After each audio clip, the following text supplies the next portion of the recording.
Okay, we're here back with another video cast. This was for the 60s, and that where group got the music, so I decided to do the Beatles.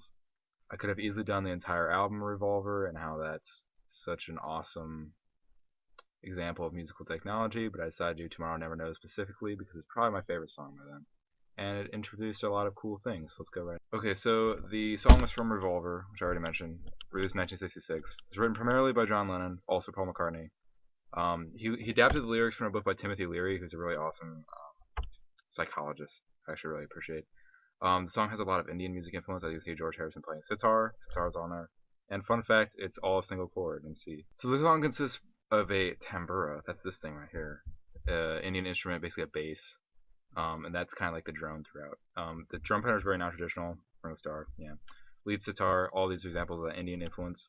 It also has a reverse guitar solo, which is of course via tape manipulation, and it has processed vocals using flange effects, which we'll go into how that was done. So the Beatles experimented with using tape loops, and so they basically made their own like 6-second tape loop sound effects using reverse accelerated and superimposed sounds such as sitar, guitar, and different vocal sounds. And one is like the seagull, and they basically mix these in throughout the track. So the reason they decided to try these new technology is because Lennon wanted to have his vocals to have like a really awesome thick effect, almost like how he quote a thousand chanting Tibetan monks.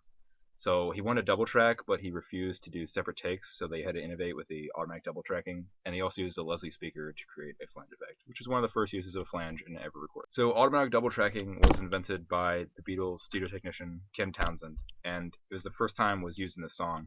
And it's basically a way of double tracking vocals by using a tape delay for just a couple milliseconds, which just by that prevents it.